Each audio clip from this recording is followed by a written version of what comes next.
Hello, my friends. Namaste.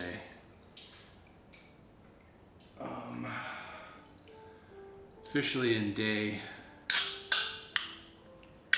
What day is it? I guess it's cheers. I guess it's technically day 3. I'm having just an incredible time, and first and foremost, I just have to say how impressed I am with Japan.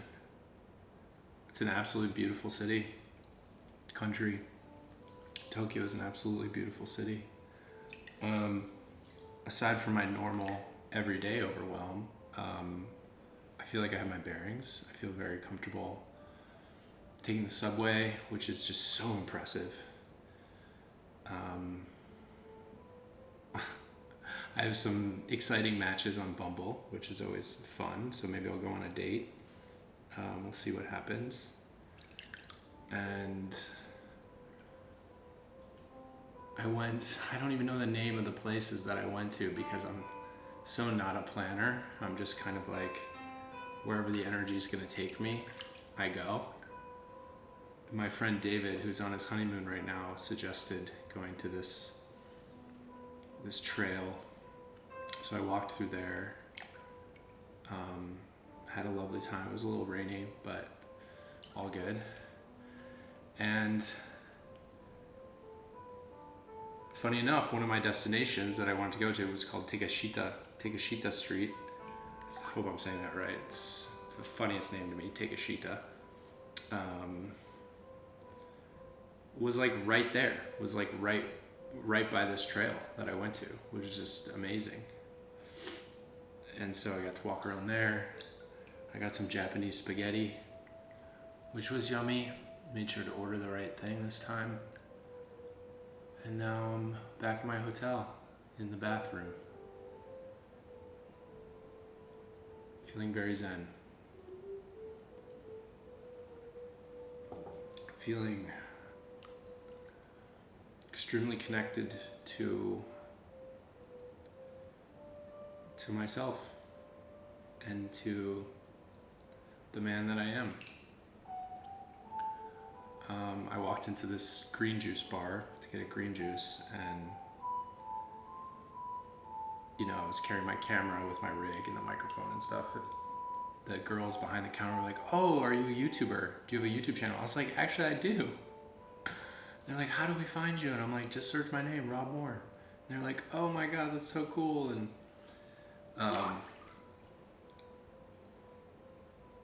not like fangirling, but just, I guess my big takeaway was, I've been really sharing content consistently for about a year. I've always been producing content and making videos and stuff, but I've been really like kind of sharing my voice and my journey for the last year, especially on TikTok, and talking about being a widower and being a single dad. And it's really resonating with people. It's resonated with a lot of people. I've had multiple people reach out to me on TikTok and via Instagram, just being like, "Thank you so much for sharing your story." And in times of doubt, I have to remind myself that if I can help one person get through their experience with grief, then it's absolutely worth it. Even though the little voice in my head is like, nobody cares. But that's just trauma, right? Because I care. It makes me feel good doing this. Granted, I'm in a glorious hot tub right now, so nothing really can faze me.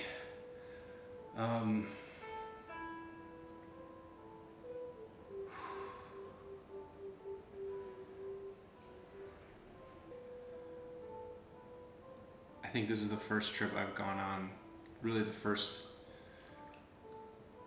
week I've had since losing my wife, where there isn't this like fairy tale wish that she'll come back. There's really just an understanding that she can't come back, and I need to really move on. It's been 3.5 years since she passed. And this is funny, but when I was getting my spaghetti, I sat next to these 4 Japanese guys, and they must have been my age, maybe a little younger, and they were all friends, and they were just giggling the whole meal, and I was like, man, friends seem cool. I should have said hello. Hey, you want to be friends? And then I went into this art exhibit. It was really just a gallery. It wasn't an exhibit. It was a gallery off the street, and asked them how much everything cost, and they're like, that's 495,000 Japanese yen. So that's like $50,000. Then I saw a piece of art for 15 million Japanese yen. So it was a $1.5 million piece of art. And of course I was gravitated towards that one because I have great taste. Oh my God, it's hot.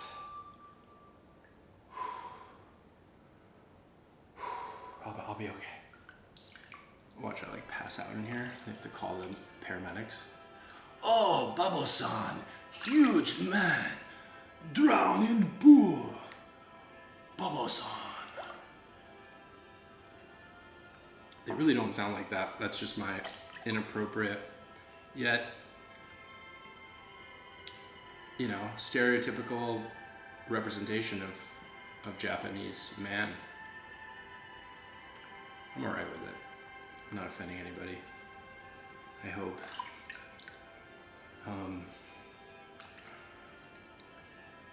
Tonight I'm going to an omakase situation, 25 dishes, and I'm excited. I'm excited to sit at the bar and strike up a conversation with the chef. Last night I went to a teppanyaki restaurant, which was delicious. I did see this lobster get killed. It was a 5-year-old lobster, and then I ate it, but he goes, yeah, this lobster's 5 years old. It's like, it's a kid. Kids are very tasty. And I was like, man, then I'm sitting there Googling, do lobsters feel pain? Yes. He literally boiled it like on the top of the teppanyaki grill. It freaked me out. And he's like, are you okay? I was like, I think so. I ate the lobster. I felt like it was almost respectful to eat the lobster. It would have been disrespectful to the lobster if I didn't eat it.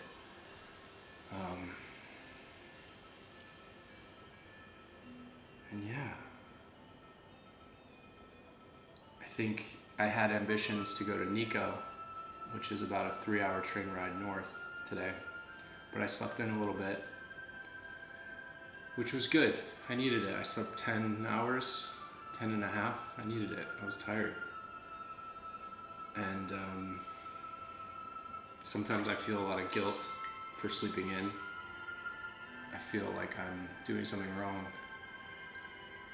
And that thought kind of wore off about an hour and a half after I woke up and got my day going. Oh, and then I met a lovely tourist named Marta from Barcelona. We exchanged information. And really, I sense in this part of my journey, the overwhelm has gone down for sure. I'm here, I'm in Japan. Everybody is super friendly. And I'm realizing that, now I'm opening up. So because I'm opening up to the country and to the experience, I'm gonna have an even more enlightening experience. And I find that, when you travel or, oftentimes you're looking to close. You're looking to close yourself. You find pockets of being open, and then you close yourself off to discovery or experience out of fear. Out of, fear of changing the norm. And I definitely do that. I do that on a daily basis. Fear is very, very real in my mind. But at the end of the day, there's really nothing to be afraid of. I hate to break it to you. Judgment. I kept having to remind myself while I was on the subway, nobody cares. Like, nobody cares what I'm doing. Okay, I have this camera rig, I'm tall, I'm this American. Nobody cares. They're in their own mind. They're trying to figure out where they're going and what they're worried about and what they want to do differently with their life. And realistically, you only have like a certain amount of people in your life, in your circle, that really do care about you. But I often find myself when I'm in public or on the street, I'm like, oh, people are looking at me, or everybody cares that I just did this awkward thing. It's like nobody even noticed because nobody cares.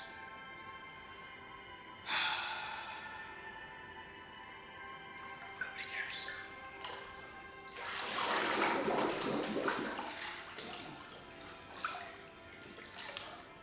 Oh, bubbles on.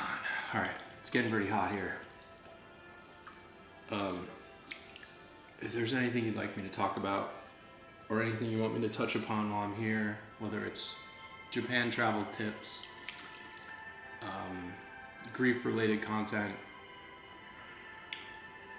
solo travel, or just like Tokyo specifics, let me know in the comments. Would be happy to answer.